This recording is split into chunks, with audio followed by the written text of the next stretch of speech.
Bueno, pues vamos a empezar con el tema de hoy, que es la simbología, la representación gráfica de un circuito. Y lo primero que vamos a hacer es ver un circuito real, lo he puesto entre comillas porque si estuviésemos en clase lo veríamos en el taller, pero bueno, aquí tenéis una fotito. Esta sería la pila, como todos reconocéis, tenemos los conductores, aquí tendríamos un receptor y aquí un elemento de control que sería un interruptor, que cuando pulsásemos estaría el circuito cerrado, con lo cual pasaría la corriente por aquí y se encendería la bombilla, y ahora mismo está abierto, lo que quiere decir es que no pasa por ahí, no hace la conexión entre estos dos conductores, y en ese caso nos enciende la bombilla, ¿de acuerdo? Entonces este sería el circuito que tenemos en la vida real. ¿Y eso cómo lo representamos? Pues bueno, en realidad cada uno podríamos representarlo como quisiésemos. Aquí vemos varios dibujos de este mismo circuito que los han hecho pues como cada uno ha pensado que era lo mejor.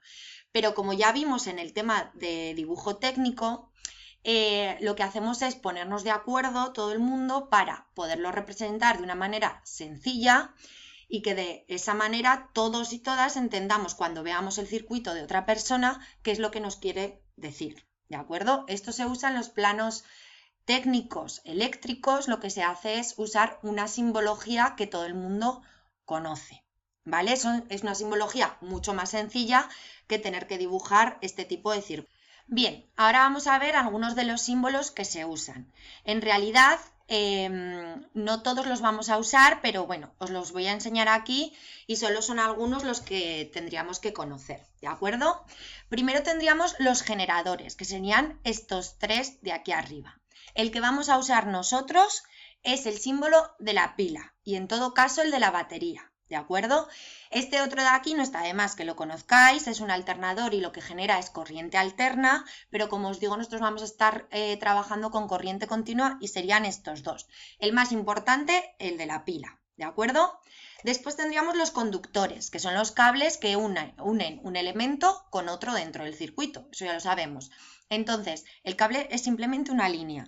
Sí que os quiero decir, y lo veremos ahora cuando veamos los ejemplos, es que normalmente lo que se hace es dibujar, normalmente no, siempre líneas rectas, ¿de acuerdo? No vamos a dibujar como líneas ovaladas para unir de un punto a otro. Dibujaremos líneas rectas o ángulos si tenemos que girar. Luego tendríamos la parte de lo que son los receptores, ¿de acuerdo? Que vamos a ver nosotros. En realidad, los que me interesan son bombilla, timbre o zumbador y motor. Este de la resistencia lo veremos más adelante en cursos más avanzados y a veces se usa también para cuando es un receptor que lo que hace es transformar la energía eléctrica en energía térmica. Pero también hay otro que son las de este tipo, que son resistencias que se usan de protección. Pero como os digo, esto no me hace falta que lo sepáis. Los que necesito que sepáis son estos tres.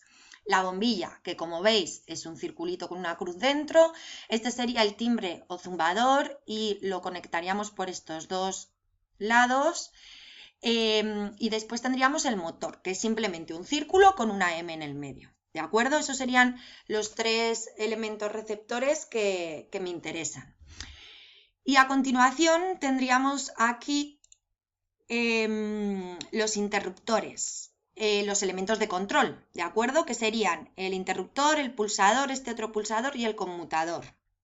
A ver, todos tienen una posición accionada y una posición abierta, digamos. Entonces, el interruptor, cuando está, normalmente lo vamos a dibujar abierto, es decir, así. Es como viene el conductor por aquí, dibujamos como en diagonal y dibujamos aquí dos circulitos para que se vea que es un interruptor. Y cuando está abierto, está así. Cuando lo queremos dibujar que está cerrado, es decir, que está el circuito conectado, este conductor con este conductor, lo dibujaríamos de esta manera, ¿vale? Luego tendríamos los pulsadores. Los hay de dos tipos. Los pulsadores, como sabéis, son que debemos mantener pulsado, como su propio nombre indica, para que permitan el paso de la corriente o no la permitan. Hay pulsadores que normalmente están abiertos, es decir, sería este. Si os dais cuenta, aquí no está rozando los conductores, con lo cual no estaría pasando corriente eléctrica. Cuando nosotros lo pulsamos, que sería de esta palanquita, lo pulsaríamos y lo que pasaría es que quedaría conectado, ¿de acuerdo? Esa sería su otra posición, conectado. Y luego tendríamos el pulsador normalmente cerrado. Estas siglas serían normalmente abierto de aquí arriba y normalmente cerrado. El normalmente cerrado, si os dais cuenta, aquí sí que están tocando lo que es el pulsador con los conductores de su alrededor. Si nosotros pulsásemos aquí hacia abajo, sería cuando lo abriríamos. Entonces no pasaría la electricidad y dejaría de funcionar. ¿De acuerdo? Este tipo de pulsador, el normalmente abierto, lo encontramos en los timbres de casa. Cuando nosotros pulsamos, está sonando el timbre, dejamos de pulsar y deja de sonar el timbre. Este otro, el pulsador normalmente cerrado, lo vamos a encontrar en las neveras de nuestras casas. Si os dais cuenta, hay un pequeño pulsador que lo que hace es que cuando la puerta lo pulsa, se apaga la luz. Y cuando la puerta deja de estar ahí y la abrimos, lo cierra y es cuando pasa la luz y tenemos luz dentro de la nevera. Es decir, lo que hace la puerta es accionar el pulsador para adentro, entonces lo mantiene abierto, lo que hace que no pase por ahí la corriente y se cierre la luz, y cuando abrimos la puerta deja de pulsar ese pulsador, se cierra el circuito y es cuando tenemos luz. Lo podéis comprobar en las neveras de vuestras casas. Y por último vamos a tener el conmutador. El conmutador lo que sirve es para variar el conductor o el circuito que vamos a cerrar. Es decir, que este conductor va a conectar este cable con este cable o, por otro lado, va a conectar, cuando lo cambiemos de posición, este cable con este de abajo. Tiene esta posición y tendría otra posición que sería esta parte aquí abajo y arriba no tendríamos nada, no pasaría por ahí la electricidad, ¿de acuerdo? El último elemento que vamos a ver es el fusible, ¿vale? Este era el elemento de protección del que hablamos ayer. Y como veis es simplemente un cuadradito y tiene un conductor por el medio. Cuando el conductor este se fundiese sería cuando dejaría de pasar la corriente eléctrica por ahí y lo haría cuando hay una sobrecarga, cuando la temperatura es muy alta en el circuito y de esa manera protege el resto de elementos. Venga, pues una de las tareas que os proponía para hoy y que la tenéis que hacer en vuestro cuaderno y la corregiremos a la vuelta. Esta no me la tenéis que mandar, ¿vale? Esta no. Lo que yo os proponía es que con las imágenes que tenéis, los de segundo, en la página 13 del libro de texto, el ejercicio 2, que era decir cuál de esos elementos son generadores, receptores, conductores, dispositivos de control o dispositivos de protección, de esos que tenéis en el libro.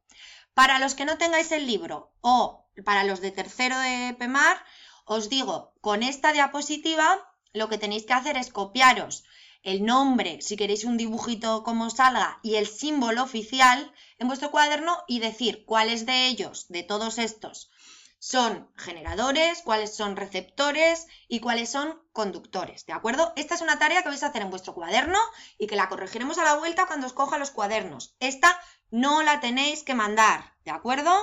Vale, ahora vamos a ver cómo se dibuja un circuito.